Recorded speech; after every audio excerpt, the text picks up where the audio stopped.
A road doesn't scare people. A dead end does.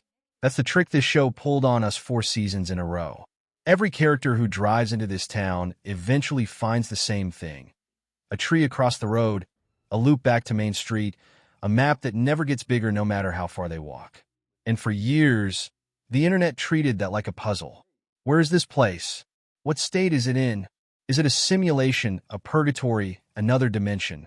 I think that question was always a decoy, because Season 4 just told us in plain language what this town actually is. Not a location, a system.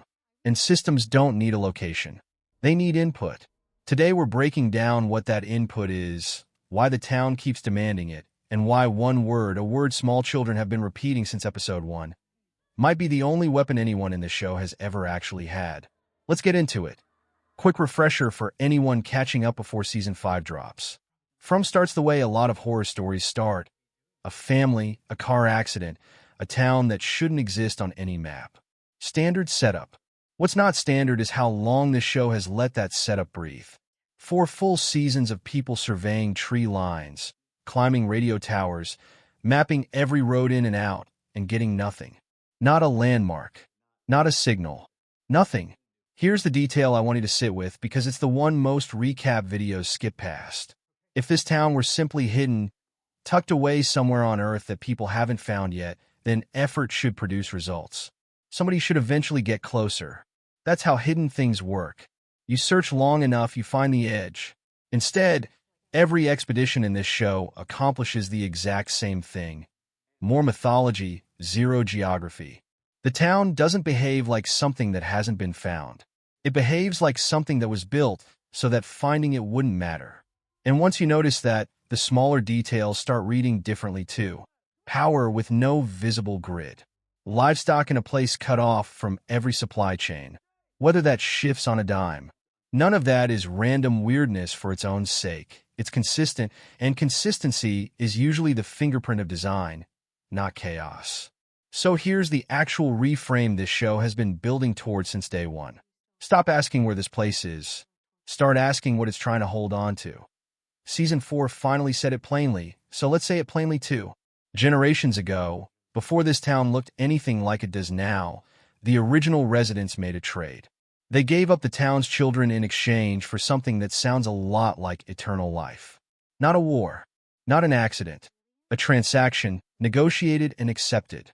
And the immortality they walked away with is exactly what's been stalking these streets after dark for 4 seasons straight. That single fact rewires everything about how the creatures work. Think about how they're dressed. A grandmother, a milkman, a young woman in a simple dress. For a long time, the assumption was disguise, predators wearing something familiar to get close to a kill. But if these things are the original townspeople who made the deal, the clothing isn't a costume at all. It's residue. A leftover. The milkman still looks like a milkman because that's who he was standing as when the trade went through, and somehow identity is one of the only things that survived it. What didn't survive is everything underneath that identity. That's also the answer to something a lot of viewers have flagged as a pacing choice. The way these creatures hunt slower and stranger than a typical monster. They wait outside windows for hours. They talk before they attack.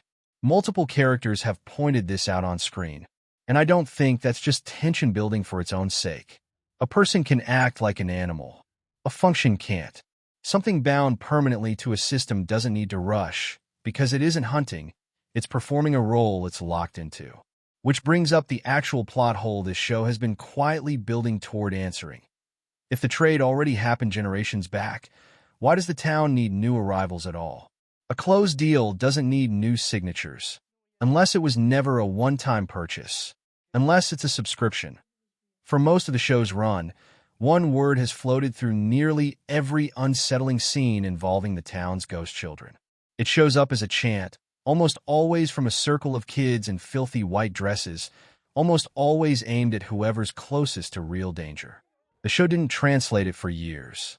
Season 3 finally did. Multiple recap outlets covering the Season 4 finale confirm the show has since built entire plot mechanics around it. Most notably, that Jade and Tabitha's ability to recover buried history is directly tied to remembering what the word means, not researching it. That detail matters more than it sounds like it should. The meaning was never cracked from the outside. Not through translation, not through cross-referencing, not through effort. It only ever surfaced when the two leads recovered something they had personally lived through. The word wasn't studied. It was remembered, which tells you exactly what kind of lock this town is actually running. Notice who the children are targeting when they chant, too. They're not narrating their own grief outward to nobody in particular. They're addressing specific people directly, demanding those specific people access something buried inside themselves. That's not a threat. If you strip the horror movie staging away, that's closer to a plea. So here's the actual defense mechanism holding this whole prison together. It was never really the monsters. The monsters are enforcement, the muscle, the deterrent. The thing that actually keeps the cycle sealed is forgetting.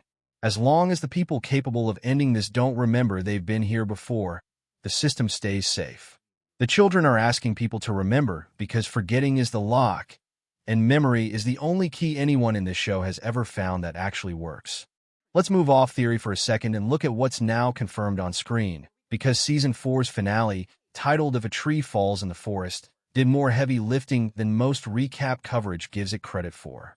The season built toward a single mission: recover the remains of the sacrificed children, buried beneath the bottle tree, as the key to actually breaking the cycle instead of just surviving another night.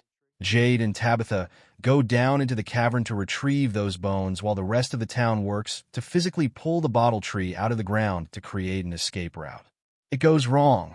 Sophia sabotages the rope, trapping Jade and Tabitha underground right as the sky darkens in the middle of the day, which, according to the show's own internal rules, is the signal that the creatures can move freely regardless of time. An earthquake tears through the town, and at the clinic, the talisman protecting the building gets knocked loose during the quake, letting Smiley in. Mari is killed. Here's the detail that reframes the entire season, though. Fatima has been changing since giving birth to a creature back in Season 3, and by the finale, that transformation completes. When Smiley corners the group and looks at Fatima, it doesn't treat her like prey. It calls her mother. That's not a throwaway horror beat. That's the show putting a face on the exact mechanic we just talked about, a person converting into one of the enforcers, while apparently still tethered, even briefly, to who she used to be. And then there's Sophia. Multiple outlets covering the finale confirm what fans had suspected for episodes. Sophia isn't just a new arrival.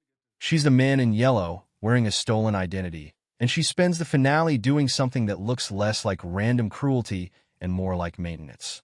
She collects every talisman in town and throws them into the faraway tree, stripping the town of its one consistent defense right as the season ends. Why maintenance and not just villainy? Because of when she moves. She doesn't strike when the town is calm. She strikes the exact moment the system is destabilizing. Right after the bones are recovered, right after the bottle tree comes up, right when the town's rules start breaking down for the first time in the show's history. That's not the timing of something maximizing chaos for fun. That's the timing of something repairing a structure that just sprung a leak. One more piece confirmed in that finale, and it's a big one for where Season 5 is heading. The boy in white, previously seen only as a child, shows up fully grown, telling Sophia the man in yellow won't win this time, because the town no longer has the bones. That's the board Season 5 opens on. No bottle tree. No talismans.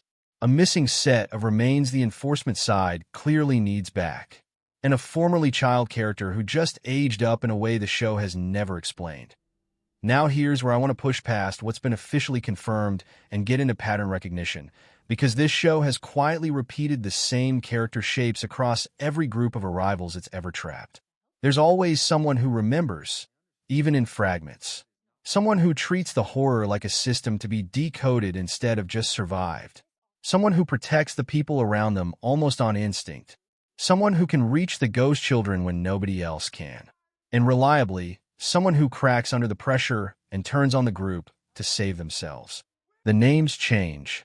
The functions don't. And I don't think that's an accident of writing or a template the show reaches for because it's convenient. I think it's the actual mechanism the town runs on. If this place isn't finding new individuals every time a car gets pulled off the highway, but instead refilling the same roles with the same recurring souls, that explains something the show has never fully spelled out. Why certain characters seem to already know how to do things they've never been taught. Why Tabitha keeps ending up as the one the children trust. Why Jade keeps circling the same instinct to decode instead of run. Executive producer Jeff Pinkner has talked about this directly in interviews around the Season 4 rollout. The writer's room has never treated getting answers as the finish line. What actually interests them is what those answers cost the people who finally get them. That's consistent with everything we just walked through. This isn't a mystery box show anymore. It's a show about what happens to people who finally understand the trap they're standing in and whether understanding it is enough to walk away from it. Quick, tighter section here, because this is the debate that's going to define Season 5 discourse. Is the man in yellow the architect of this whole system, or just the thing keeping it running after someone else built it? The evidence cuts both ways. He's been present since the earliest episodes, watching, warning, occasionally intervening. He's spent real screen time wearing other people's faces to move unnoticed. Sophia being the most recent and most damaging example. That's not the behavior of an honest warden who simply presents choices and lets people damn themselves. That idea is clean and a little too flattering. A figure who lies for a living isn't running a fair test. But look at the timing again. He doesn't escalate when things are calm. He escalates exactly when the system is failing, when the bones are gone, when the bottle tree is uprooted, when the rules start breaking in real time. That's not the rhythm of someone enjoying the chaos. That's the rhythm of someone doing damage control. My honest read. This reads less like an author admiring his own creation, and more like a custodian who inherited a system, understands exactly how it works, and treats every crisis as something to patch rather than something to savor. Season 5 will settle it either way. But if the show wanted us fully convinced he's a mustache-twirling villain, it's had a strange way of proving that so far. So, where does that leave us heading into the final season? Creator John Griffin has said publicly that Season 4 was built specifically to signal a turning point, that the characters have crossed a line they can't walk back from, and everything from here forward is the endgame, whatever shape that takes. Structurally, that lines up with everything we just covered. The bones, the literal leverage point the system needs back, are missing. The defenses are stripped. A previously frozen character just aged into an adult on screen for the first time in the show's history. And the group holding the town's attention right now isn't operating in isolation the way past groups did. They're comparing notes in the same room, awake to what's actually happening around them. If the theory about repeated roles and recycled souls holds, then every past attempt to break this cycle ended the same way. Someone in the group eventually agreed, under enough pressure, that sacrificing a few people was an acceptable price for the rest to survive. That logic is the exact logic that built the town in the first place. Every cycle, by that reading, ends with someone making peace with that trade. Season 5's actual question isn't whether the group survives the monsters. It's whether they reach that same decision point everyone before them apparently reached, and whether this time somebody refuses it. That's where the season left us, and that's where the final chapter picks up. If this breakdown helped connect a few dots before Season 5 lands, the like button does more for this channel than you'd think, and subscribing means you won't miss the next one. Drop your own read on the man in yellow in the comments, builder, custodian, or something we haven't even considered yet. I read all of them. See you in the next one.